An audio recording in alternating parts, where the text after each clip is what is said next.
In this video, we're going to look at the second way to make a buffer, and that is when we combine a weak acid with a strong base. And what this does is the strong base will react with our weak acid to convert it to the conjugate base in situ, meaning inside the solution. So in essence, what we're doing is we're taking our weak acid, we're deprotonating it, and we're making the conjugate base directly from that weak acid. So let's take a look at the problem. So it says calculate the pH of a buffer prepared by titrating 100 mils of a 0.1 molar acetic acid solution with 5 mils of a 1 molar solution of NaOH. The Ka for acetic acid is 1.7 times 10 to the minus 5. Okay. So one thing you're going to notice is this word titration. So at this stage, we're just looking at this problem in the context of a buffer problem, meaning we're trying to make a buffer. However, what you're going to notice is that a buffer problem really becomes the same thing as a titration when we get to titrations. So a good way to think of this one is that this is a titration also. Because the reason why it is a titration is because we're taking an acid and we're reacting it with a base.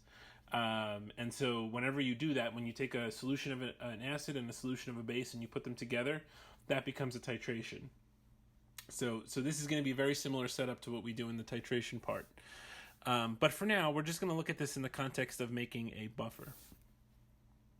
Okay, so let's take a look at this from a quantitative perspective. So my recommendation with this is to use the Henderson-Hasselbalch equation. And so what we need in the end is we need pH is equal to the pKa plus the log of the concentration of A minus over the concentration of HA. And actually what we're going to see is that we don't even need the concentrations. We can actually just use the moles, and I'll show you why in a second when we get to this. But anyway, this is the Henderson-Hasselbalch equation. And so what we can do, though, is we can just get the pKa. We can take the negative log of 1.7 times 10 to the minus 5. And when you do that, what we're going to get when we could substitute in here is 4.77. So that's going to be our fundamental, which is basically, for our buffer, that's going to be controlled by the Ka of the buffer. So our pH is going to be roughly around 4.77, and depending on whether we have more or less A minus and HA, it'll either be greater than or less than that pKa. Now, if it turns out that they're equal to each other, then the pH will equal the pKa. So that's what we're looking for in this problem. Okay, so now our next goal is we need to get the concentration of A minus and HA in the solution. And to do that, we basically have a limiting reagent problem, right? We have 100 mils of a 0.1 molar acetic acid solution, and we have 5 mils of a 1 molar solution of NaOH. So we got to figure out, okay, well, how many moles of acetic acid do we have? How many moles of NaOH do we have? And which one is our limiting reagent?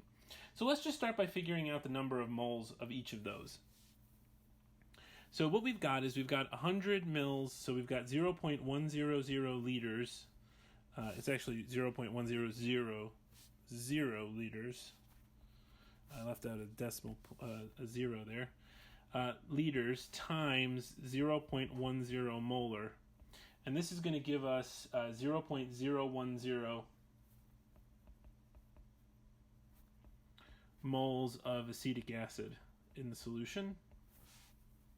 And if we take our 0.0050 liters, that's our 5 mils, times a 1.00 molar solution, that is going to give us 0.0050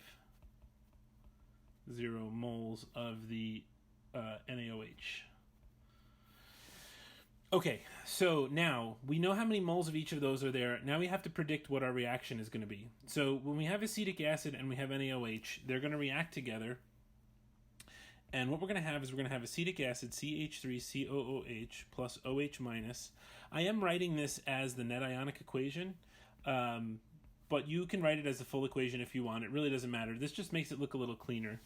And then this is going to react, and so what we're going to have is we're going to have a proton go from the CH3COOH to the OH minus. So what we're going to get is we're going to get CH3COO minus aqueous. It's going to deprotonate plus H2O liquid. So really what we have is we have HA, and it's going to some A minus. And so that's our setup there. So when this is all said and done, some of our acetic acid is going to be reacted to A minus, and we're going to have a mixture of HA and A minus. And so that's going to set us up for our buffer problem. So now I want to show you guys a really easy technique for coming up with and solving the limiting reagent problem. So I like to call this a stoich table, a stoichiometry table. And that's what we're going to do in just a second. Now, there's one other question that I want to kind of answer preemptively, and that is, hey, Dr. K, how do you know that the OH minus is going to react with the acetic acid and not with something else like water? And that's a good question to ask, right? So we have this base, NaOH, and this is a strong base. So this is going to be the strongest base around. And so what else do we have in the solution? Well, we have acetic acid and we have water. And so the question is what is our strongest base in the solution and what is our strongest acid in the solution, right? So our strongest base is obviously NaOH.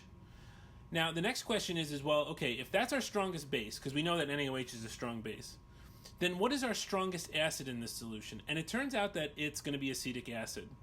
So this is our strongest acid in the solution. And if you remember, for a weak acid, the definition of a weak acid is as follows. For a weak acid, the weak acid HA is going to be stronger than water, but less than H3O+. So our strongest base is going to be the NaOH, and our strongest acid is going to be the acetic acid. And so it makes sense that the strongest base is going to react with the strongest acid. So that's how I know that these two are going to be the ones that react. Now, how did I know that sodium is going to be a spectator ion? That's probably another question that you have. Why can I leave that out of the net ionic? Well, if we remember, the sodium in this case is the conjugate acid of a weak base, right? So it's just a cation that's going along with the OH minus. So we know that that's going to be a neutral ion. That's not going to affect the pH at all. Sodium doesn't do anything in this case. So the hydroxide is going to be our base, and that's what's going to take the proton from the acetic acid. I think most people at this stage see that. But if you don't see that, that's the reason why. It's because the sodium is just going to be a spectator ion. Okay, so that helps you to understand how I came up with this reaction. That's how I decided that the OH minus was going to react with the acetic acid and not with water. Okay, so now let's talk about the stoichiometry. So we basically, what we've got here is we've got 0.0100 moles of the acetic acid, and we've got 0.005 moles of the OH minus. And the question is we got to solve this as a limiting reagent problem. Now, what you could do is you could set this up as a full-blown limiting reagent problem. But the way that you're going to, but that's going to take a lot of time. And so this stoichiometry table that we're doing is going to help us figure out not only what the limiting reagent is, but it's going to very quickly allow us to calculate what's in solution at the end. So meaning we're going to be able to do the limiting reagent problem in one step. Now there's one other thing that we have to note. On this side, we have to note that there is 0 moles of the CH3COO-. There's 0 moles of that. And the reason for that is because we're starting here with just a solution of acetic acid and a solution of the base. So we haven't generated any sodium acetate yet. So that's going to be 0 molar to start. So we're going to make some of that. Okay, so now I got to figure out which one is my limiting reagent. Well, if I look at these two numbers, this number is the smallest, the OH minus. There's 5 millimoles of the OH minus, and there are 10 millimoles of the acetic acid. So I'm just going to put LR next to my OH minus, and then that sort of sets me up so that I know what's going on. Now, if you remember, with a limiting reagent problem, the limiting reagent is going to get fully used up. So what we can do is we can subtract 0.005 moles from here, and that's going to leave us 0 moles of the OH minus at the end. So that makes sense because we've identified our limiting reagent. That's going to go away completely. And the way that I know that it's the limiting reagent is because I look at my two reactants. I have the acetic acid and the OH minus, and I see which one is in the least amount. Now, what I can do also is I can now subtract this from the acetic acid, because this is going to react with the acetic acid and use up some of it. So in essence, what I'm doing is I'm figuring out how much acetic acid is left over once it reacts. And so if you need a little refresher course, the way that I get this number automatically is because I know that if I use up 0.0050 moles of the OH minus, I have a 1-to-1 mole ratio. For every 1 mole of OH minus, I have 1 mole of acetic acid that's going to get used. And so this is going to give me 0.0050 moles of acetic acid consumed. So, but I don't necessarily need to do that stoichiometry. If you just recognize that the stoichiometry is 1-to-1, I can put that in automatically here and subtract it away because that's how much is going to be used up. So what's left over is 0.0050 moles of the acetic acid. So that's the amount of excess acetic acid I have. But we also have to take into consideration how much acetate we're making. So if I consume 0.005 moles of the hydroxide, I'm going to make 0.005 moles of the acetate. And again, you can do the stoichiometry there. It's a 1-to-1 ratio. So whatever I use up of the OH minus, I'm going to make in terms of the acetate. And so very quickly, I solved the limiting reagent problem. And now at equilibrium, well, actually, you know what? Let me take that away. It's not really at equilibrium. What I should say is at the end of this reaction, once all the OH minus is used up, these are going to be my two values in terms of moles for my HA and A minus. But we know that because of the approximation, as long as the approximation is valid, which it will be in all cases, that's basically what we're doing with Henderson-Hasselbalch, that these are going to be our equilibrium values for HA and A minus. So in essence, we can say that those are equilibrium values.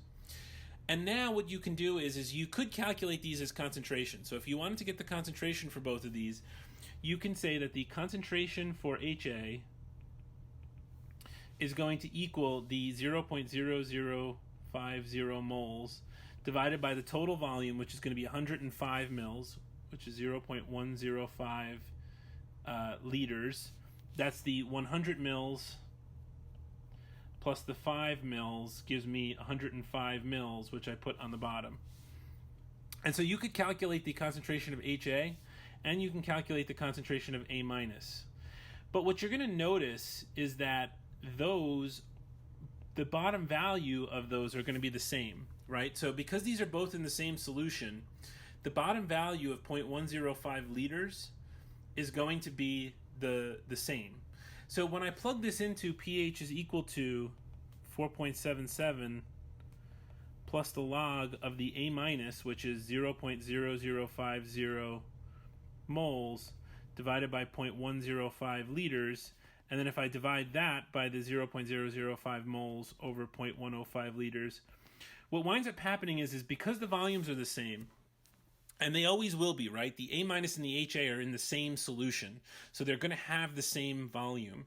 So those volumes cancel out, and you don't even need to put them in. In reality, what I do is when I use Henderson-Hasselbalch, if you get concentrations, you can use them. It's fine. It works. You don't have to convert to the to the number of moles. But at the same rate, out of the stoichiometry table, if you just have moles, you can simply plug the moles in, and that will work also because they're all going to have the same volume.